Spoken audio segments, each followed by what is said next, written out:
بسم اللہ الرحمن الرحیم۔ اردو میں آج کا جو ہمارا ٹاپک ہے وہ ہے اردو زبان کا تعارف۔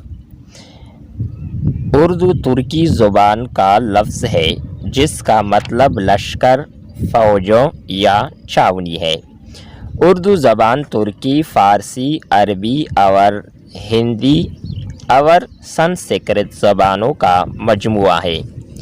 ابتدا میں اردو کے لیے ہندی، ہندوستانی اور ریختہ کا لفظ بھی استعمال کیا جاتا تھا۔ اردو ایرانی شاخ کی ایک ہندو آریائی زبان ہے۔ اس کا آغاز مسلمان فاتحین کی ہندوستان میں آمد سے ہوئی، جن میں ترک، افغان اور مغل تھے۔ وہ اپنے ساتھ اپنی اپنی زبانوں کی روایات، اصول، صرف و نحو اور معاشرتی آداب لائے تھے۔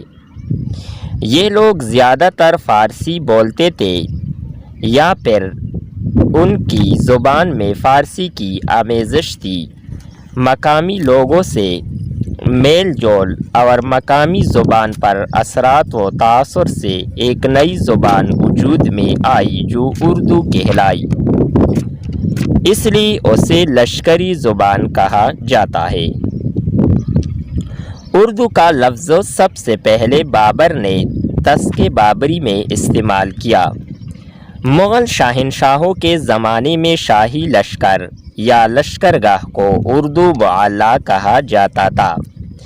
پھر جس بازار میں فوج کے سپاہی خرید و فروخت کے لیے جاتے تھے اسے اردو بازار کہا جانے لگا۔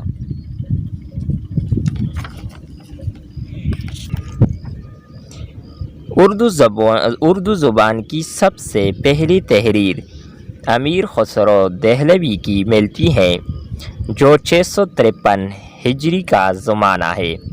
وہ اپنی کتاب میں اردو کلام کو ہندوی کلام کے نام سے موسوم کرتے ہیں۔ 13ویں صدی تا 15ویں صدی کا زمانہ اردو زبان کا تشکیلی دور تھا۔ اس زمانے میں صوفیاء اور مذہبی مبلغین نے عوام کی زبان میں تبلیغ شروع کی تو اردو کو مزید پنپنے کا موقع ملا۔ مرزا محمد رفیع سودا اور میر تقی میر کے زمانے تک آتے آتے اردو پورے ہندوستان میں پھیل گئی اور اس کا تلفظ بھی کافی صاف ہو گیا۔ انشا کے زمانے میں انگریزی الفاظ کے اضافے کے ساتھ زبان میں مزید وسعت آئی۔ ایسٹ انڈیا کمپنی کے ماتحت فورٹ ولیم کالج کے قیام سے اردو زبان کو کافی ترقی ملی۔ وقت گزرنے کے ساتھ ساتھ اخبارات اور رسائل نے اس کا رنگ خوب نکھارا اور زبان میں نئے الفاظ اور محاورات و اصطلاحات کا اضافہ ہوتا گیا۔